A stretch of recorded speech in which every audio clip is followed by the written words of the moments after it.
कहानी की शुरुआत में दोस्तों हम डेव नाम की एक युवक को देखते हैं जो एक गत्ते की घर के अंदर बैठकर इंटरव्यू दे रहा था। वह कह रहा था कि इस घर की वजह से जितने भी इंसान की मौत हुई है उन सब की जिम्मेदारी मैं लेता हूं।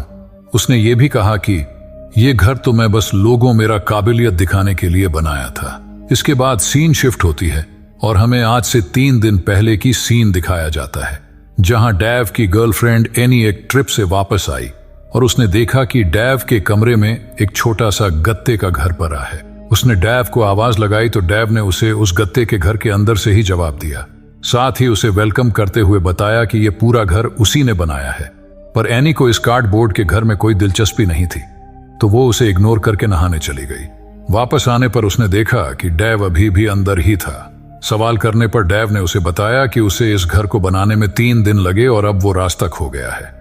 तो एनी ने उसे याद दिलाया कि ये एक छोटा सा गत्ते का घर है भाई, इसे तोड़ के तो कोई भी बाहर आ सकता है। तो इस पर डेव ने कहा कि ये दिखता तो छोटा है पर अंदर से बहुत बड़ा, और वो अपनी बनाई हुई इस चीज को तोड़ना भी नहीं चाहता था। ये सब सुन के एनी का सब्र अब टूट गया और उसने जोर जोर से उस घर को हिलाना शुरू कर दिया। पर उधर अंदर घर को हिलाने की वजह से आसपास की चीजें डेव पर गिरने लगी और वो जोर जोर से चिल्लाने लगा। वो एनी को तुरंत रुकने कहा। इसके बाद एनी ने भी अंदर आने की बात कही पर डेव ने उसे मना कर दिया। एनी अब बिल्कुल मजाक के मूड में नहीं थी और उसने डेव को इसे तोड़ कर जल्दी बाहर आने को कहा पर डेव ने फिर से मना कर दिया। इसके बाद परेशान होकर उसने अपने एक दोस्त गार्डन को फोन करके बुलाया और कुछ ही देर बाद गार्डन वहां पहुंच भी गया। अब डेव उसको भी अंदर आने से मना किया। पूरे माहौल को देखकर गार्डन ने डेव से पूछा कि भाई तू 3 दिन से हल्का कहां हो रहा है। तो इस पर डेव ने जवाब दिया कि मैंने तो 3 दिन से खाना ही नहीं खाया तो हल्का होने की जरूरत ही नहीं है। यह सुनकर एनी बहुत परेशान हो गई। जैसे ही गार्डन ने घर को हिलाया तो उसके अंदर की चीजें बहुत जोर से हिलने लगी तो वैसे ही छोड़ दिया।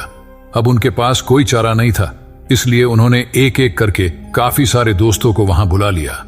पर डेव ने सभी को अंदर आने से मना किया क्योंकि रास्ते में बहुत सारी मुश्किलें थी।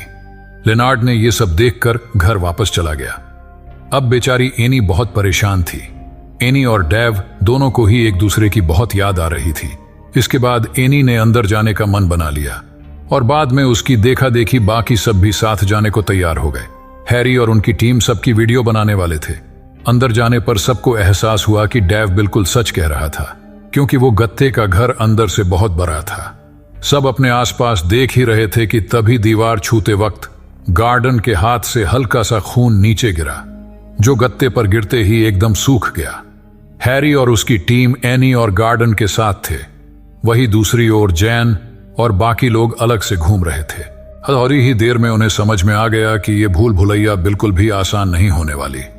हैरी को दीवार पर एक बटन दिखा जिस पर लिखा था कि इसे मत दबाना, पर फिर भी हैरी ने उसे दबा दिया और अगले ही सेकंड नीचे से एक मुक्का निकलकर गार्डन के खास जगह पर लगा। इसके बाद वह एक ऐसे कमरे में पहुंचे जहां दीवारों पर कीबोर्ड की पेंट कर रखा था। वह ब्लैक की से होते हुए एक दूसरे कमरे में जा सकते थे। उस कमरे में पहुंचते ही उन्होंने देखा कि वो कमरा कागज से भरा पड़ा था और दीवार पर बैठी 2 कागज की चिड़िया उन्हें देख रही थी। पर तभी अचानक एक चिड़िया ने उन पर हमला कर दिया और दरवाजा भी अपने आप ही बंद हो गया।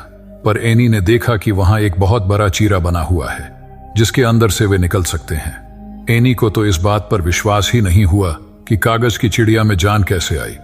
हैरी उसका रिएक्शन रिकॉर्ड कर रहा था पर तभी वहां जैन आई और उसने बताया कि वो ये सब बहुत एंजॉय कर रही है। लेकिन तभी गलती से उसका पैर एक ट्रैप पे पड़ गया तो उसके पैर रखते ही मशीन एक्टिवेट हो गई और जैन की गला काट दिया। ये देखकर सब चिल्लाने लगे। लेकिन खास बात तो ये थी कि जैन के शरीर से खून की बजाय धागे निकल रहे थे तो वो सब तुरंत वहां से भाग गए। उधर गर्ग और ब्रायन एक दूसरे के साथ छुपन छुपाई खेल रहे थे। पर इसी बीच गर्ग ने गलती से एक और ट्रैप एक्टिवेट कर दिया जिसके बाद दीवार और एक नुकीली ग्रिल के बीच में उसका सैंडविच बन गया और उसकी भी मौके पर ही मौत हो गई। अब एनी डेव के बनाए ट्रैप से खुश नहीं थी पर गार्डन कहने लगा कि बिना किसी मुसीबत के इसमें कोई मजा थोड़ी था, इसलिए डेव ने बनाए होंगे।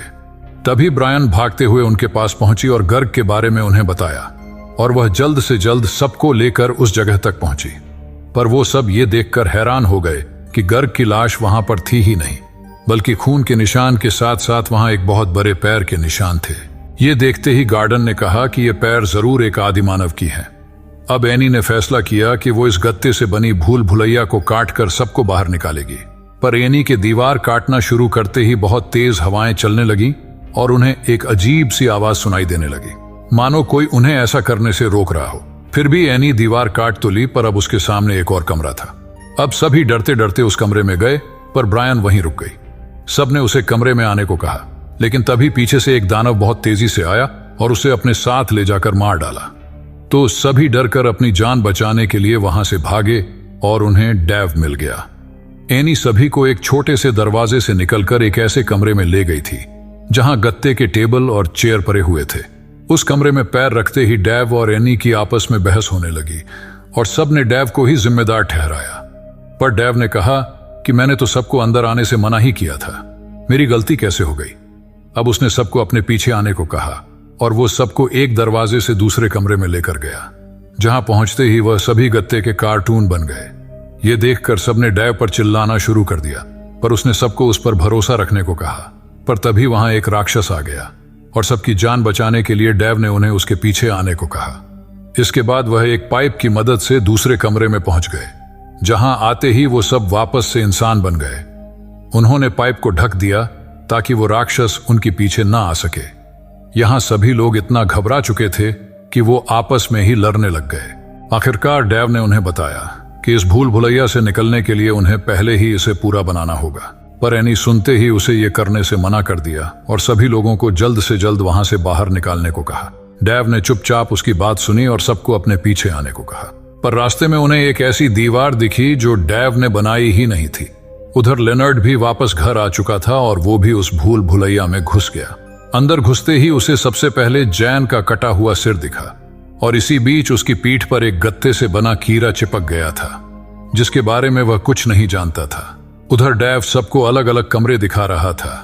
वहां एक ऐसे कमरे में एक अजीब सी दीवार थी जिस पर सबका ध्यान आ गया, पर डेव ने उन्हें रोका और अपना हाथ दिखाया जो गत्ते का बन चुका था, क्योंकि उसने गलती से उस दीवार को छू लिया था।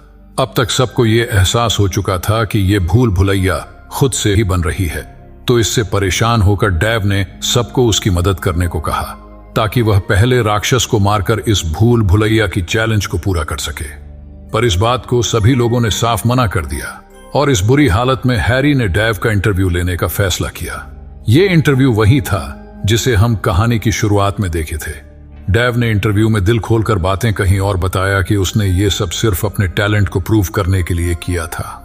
क्योंकि उसके पास नौकरी नहीं थी तो सब उसे निकम्मा और नाकारा समझते थे, तो वो इस अनोखी भूल भुलैया के जरिए दुनिया को अपनी काबिलियत दिखाना चाहता था। इंटरव्यू के बाद एनी उसका साथ देने के लिए मान गई और अब सबने साथ बैठकर सोचना शुरू किया। यहाँ गार्डन ने कहा कि अगर ये भूल भुलैया खुद से बरी हो रही है तो मतलब ये जिंदा है, और हर जिंदा चीज का दिल तो होता ही है।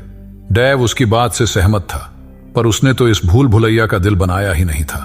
इस पर गार्डन ने डेव को समझाते हुए कहा कि उसने भूल भुलैया को पूरा इसलिए नहीं किया क्योंकि वो फेल होने से डरता है, और अगर किसी चीज को करोगे ही नहीं तो फेल होने का सवाल ही नहीं उठता। इस पर एनी ने डेव का साथ दिया और उसे समझाया कि जिंदगी में कभी ना कभी तो सबको फेल होना ही है, इसलिए हमें किसी चीज को करने से पहले डरना नहीं चाहिए। इसके बाद एनी ने डेव को इस भूल भुलैया का दिल बनाने को कहा ताकि वो सब उसे तबाह करके यहां से बाहर निकल सके। जिसके बाद सब फिर से भूल भुलैया में घूमने लगे और इसी बीच उन्हें ब्रायन दिखी जो पहले ही मर चुकी थी। वो अब एक गत्ते की पुतला बनकर बैठी थी और उसके हाथ रस्सी से बंधे हुए थे। उसने सबसे हाय किया, लेकिन सबको पता था कि जरूर ये भी एक ट्रैप ही होगा, इसलिए किसी ने भी उसे हाय नहीं दिया। इसके बाद डेव और एनी आगे चलते गए और बाकी सब वहीं रुककर ब्रायन का ध्यान भटका रहे थे। कुछ देर चलने के बाद एनी भूल भुलैया की बिल्कुल बीच में पहुंच गए और वहां उन्होंने दिल बनाना शुरू कर दिया। दिल के पूरा होते ही एनी ने तलवार की मदद से दीवार में एक छेद किया। उधर गार्डन ने ब्रायन का ध्यान भटकाना शुरू कर दिया ताकि वो एनी पर हमला न कर सके, पर ब्रायन ने खुद को एक बहुत बड़े हाथ में बदल लिया और जमीन में घुसने लगी। इस सब में उसने कैमरामैन को भी घसीट लिया, पर अंदर जाने से पहले कैमरामैन ने अपने कैमरे को बचा लिया। इसके बाद सभी डेव और एनी के पास पहुंचने के लिए निकले, पर रास्ते में गार्डन सबसे अलग हो गया क्योंकि वो पहले वाला राक्षस उसके पीछे पड़ गया था। उधर डेव और एनी ने दिल को सेट किया और हैरी और उसकी बची हुई टीम ने उनकी वीडियो बनाई। उधर गार्डन अपनी जान बचाने के लिए भाग ही रहा था कि उसने लेनर्ड को गत्ते के ब्लेड से मरते हुए देखा, और अब इधर दिल के जिंदा होते ही डैव ने तलवार की मदद से उसे काट दिया। तो उसके कटते ही आसपास की सभी चीजें नीचे गिरने लगीं और सभी लोग सही सलामत बाहर आ गए। पर डैव इतनी मेहनत से बनाई अपनी चीज को तबाह करने के लिए बहुत उदास था। पर हैरी ने उसे यह कहकर समझाया कि कम से कम इसकी वीडियो तो होगी तेरे पास, तो तू खुश हो जा। इसके बाद सबने सारे कचरे को बाहर फेंका, जिसमें से वो राक्षस फिर से बाहर आ गया और ये मूवी यही खत्म हो गई।